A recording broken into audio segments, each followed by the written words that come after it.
Hepinize merhaba sevgili seyirciler, ben Cihacan Gündüz. Bugün de sizlerle beraber Hakkari tanıtım adlı üzerinden kentimizi tanıtmaya devam ediyoruz. Bugün de Hakkari'nin cennet köylerinden biri olan Valto köyünde, yani Ceylanlı köyündeyiz. Sevgili seyirciler, bugün de sizlerle birlikte burada olmamızın sebebi Emin Bey'in arılarının burada bulunmasının sebebidir. Aslında sadece Emin Bey değil, Egeler denildiğinde, Valto köyü denildiğinde akla ilk bal gelir. Çünkü atalarından, babalarından ve dedelerinden olan bir yadigar. Biz de bugün sizlerle birlikte buradayız. Açıkçası köyün güzelliklerinden bahsetmek gerekirken biz buraya gelirken yürüyorduk ve endemik bitki türlüğünün fazlalığını burada hissediyorduk açıkçası. Bir koku geliyordu burnumuza. Dağların yükseklikleri, renklerin çiçekliği, ortamın canlılığı hepimizi mest etti. Yılın bu döneminde Hakkari'nin Ceylanlı köyünde, yani Valto köyünde 4 mevsimi bir arada yaşayabiliyoruz. Neden? Çünkü şu anda bulunduğumuz bölgede çiçekler yetişirken, sebzeler burada en güzel dönemlerini yaşarken, dağların başlarında ise karlar var. Biz de bugün Emin Bey'in vesilesiyle buraya geldik. Emin Bey, öncelikle nasılsınız? Hoş geldiniz. Sağ olun, çok hoş bulduk. teşekkür ederiz. Sağ olun. Elhamdülillah.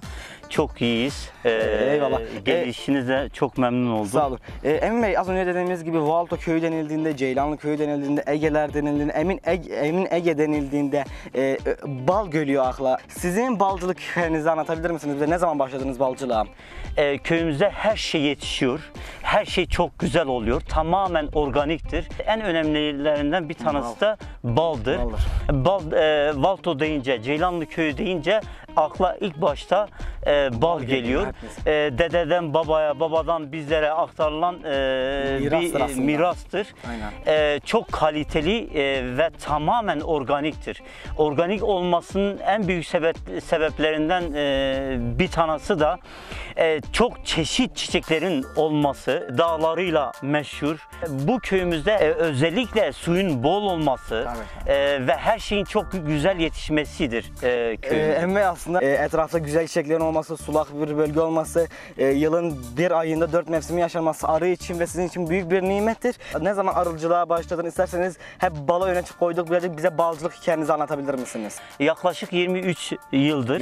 23 yıl bir fil arılarla uğraşıyorum. Emin Bey ile birlikte aslında benim hiç görmediğim ama duyduğum örme sepet bal Emin Bey burada halkına sunuyor. Sandıkların olmadığı dönemlerde yani örme sepetlerde ballar yapılırdı. Ben de açıkçası ilk defa gördüm. Arkamızda sizin görmüş olduğunuz şekilde orada da gözüküyor. Zaten aramızdan Emin Bey'den o konu hakkında bir bilgi alalım. Emin Bey, bize örme sepet balın nasıl işlediğini açıklayabilir misiniz? Arı deyince herkes de evet doğrudur, arı yetiştiriyorlar ama sandıkta arı yetiştiriyor. Bizim burada özellikle köyümüzde babadan, dededen bize yadigar kalan asıl sepet balıdır. Sandık ballarından nazaran 1-1,5 hatta 2 aya yakın sonra, yani sonbahara doğru verimini alınıyor. Tabii sandıklara göre daha az bir verim vardır ama çünkü doğaldır. Tamamen doğal, tamamen organik, hiçbir şekilde dokunulmuyor. Öyle bir özelliği var. Bu sizi eminim ki bir adım öne taşıyacaktır herkesten, çünkü genelde görmediğimiz bir mantık vardı burada. Evet. Hakkari'de şu anda çok az kullanan insanlardan birisiniz ve iyi kullandığınızı da görüyoruz. Şimdi genele dönersek Emin Bey, bu sandıklarda ne çeşit ballar vardır? Şimdi sandıklarda halk arasında bilinen 2 çeşit var. Bir petek, bir kasnak dediğimiz. Aynen. O kasnağa da Türkiye genelinde çoğu ona karakovan deniliyor. Yani ismi üzerinde karakovan. Yani aslında herkesin karakovan dediği sepet baldır. Sepet balıdır, sepet ballarıdır. Şimdi bizim burada sepet balımızın çok eskiye dayanan bir baldır. Özellikle sepet ballarımız vardı. Tamamen organik, tamamen hiçbir şekilde dokunmayan bir baldır. Yani aynen bir dağda gezersin ya, bir mağara balı, kaya balı bulursun. Onun gibi tamamen organik yani. Şimdi hani arılarımızdan bahsederken endemik çiçek dedik ya, özellikle ters lalenin olması, bu endemik çiçeklerinden bir tanesi ve çok olması.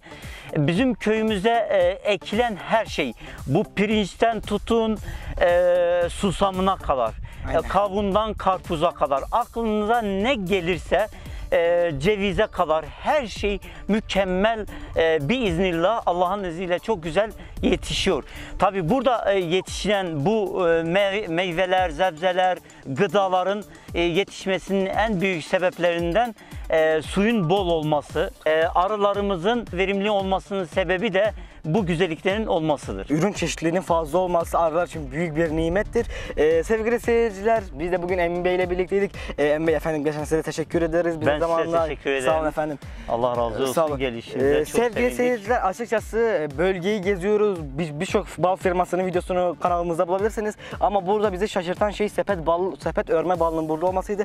Diyebiliriz ki değişik bir video oldu. Arınızın Valto, Egelerin Valto denildiğinde, Ceylanlı Köyü denildiğinde, arıların akla geldiğinde büyük bir nimet olduğunu biz de biliyorduk. Bu bal videosunun da ben güzel olduğuna inanıyorum. Hepinize merhaba sevgili seyirciler. Hakkari Tanıtım adlı üzerinden Emin Bal tanıtmaya devam ediyoruz. Dün Ceylanlı Köyü'nde, Valto Köyü'ndeki çekimlerimizi tamamladık. Gerçekten oraya gittik ve oradaki güzel doğa eşliğindeki üretilen balın direkt üretilen bala şahit olduk olduğu yerde. Bugün de Bulak Mahallesi'nde, Altay Caddesi'nde, Özrek İşhanı'nda No 1'de, Kat 1 No 1'de Emin Bal'ın ana firmasındayız. Sevgili seyirciler, buraya geldik. Buraya gelmemizin sebebi önce balın üretimini, yani Ceylanlı Köyü'ndeki üretimini size gösterdik. Şu anda da firmamızda yani balın son nihai durumunu, müşteriye hazır verme durumunu göstermek için buradayız.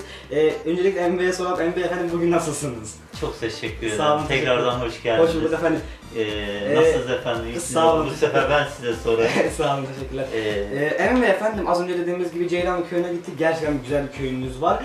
Oradaki çekimlerimizi tamamladık. Balın üretilme sürecinde gördük. Şu anda tüketiciye sunulan nihai bölümdeyiz. Yani bal en son burada tüketiciye veriliyor.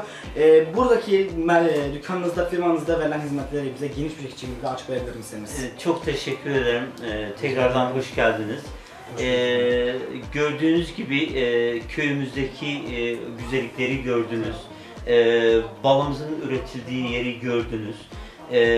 Her ne kadar zorluklar içerisinde o yaylamıza götürüp bir arada 4 mevsimin yaşandığı bir yerde yetiştiriyoruz balımızı. Tabii ki orada yetiştirip burada halkımızın ayağına kadar getiriyoruz. Halkımıza sunuyoruz. Amacımız halkımıza, milletimize kaliteyi sunmak, iyi bir bal sunmak, tamamen doğal, dokunulmamış bir balı sunmak.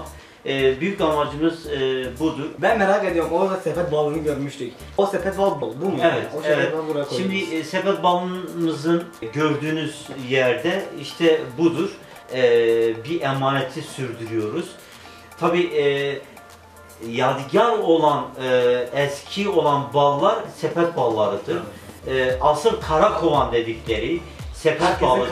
Herkesin karakovan dediği sepet balı, karakovan budur işte. Aynen. Tamamen doğal, tamamen organik, söğüt ağacıyla örülmüş bir sepettir. Ve onu çoğu zaman aslında dağlara da bırakabiliyoruz. 3200, 3400 hatta 3800'e kadar yüksek yerlere bırakıp en son kışa doğru verimini almaya gidiyoruz. Ondan sonra buraya getirip dostlarımıza, arkadaşlarımıza sunuyoruz yani. Firmanızda bal haricinde diğer aracılara ek ekipman olarak elbiseler satıyorsunuz, eldivenler satıyorsunuz.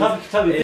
Birçok arıcılarımız sadece bal üretiyorlar. Tabii ki onların bu eksiklerini giderme amacıyla her ölçüdeki kutuları getirip halkımıza sunuyor. Arıcıların ekipmanlarını satıyoruz. Yani bu tulump olabilir, eldiven olabilir, körük olabilir.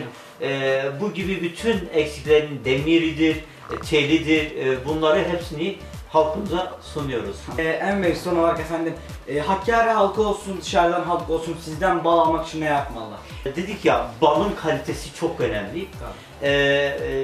Şahıs önemli, birey önemli. Yani üretildiği yer önemli. Bunlar bir müşterimiz için bir güven olması lazım. Biz de müşterimize her türlü güveni veriyoruz. Geri iadeli taahhüt ediyoruz. Yani diyelim bal gönderdik, bal istediniz, balı verdik. Balı hoşunuza gitmedi ya da ne bileyim bir sorun oldu. O balı geri iade edin.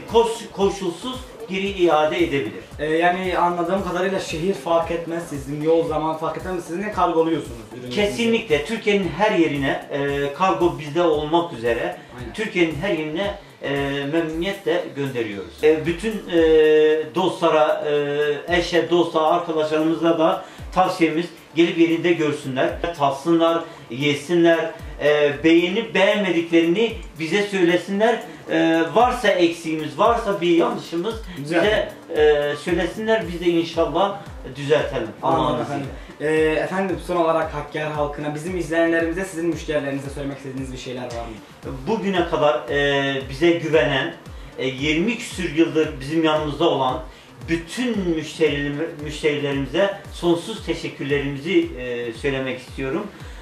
Ayrıca bize bugüne kadar ulaşmayan dostlarımıza da, arkadaşlarımıza da her türlü imkanı sunmaya hazır olduğumuzu belirtmek istiyorum.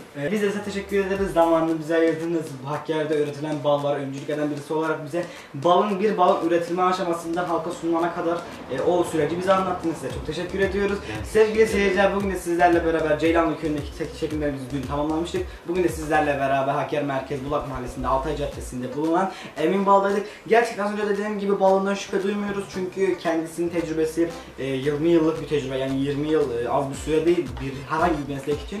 Biz de bugün sizinle buradaydık. Gerçekten söyleyebiliriz ki herkesin buradan her türlü istediği kadar bal alabilir. Biz de bugün buradaki videomuzun sonuna geldik. Bir dahaki videoda hoşça kalın efendim. Görüşmek üzere.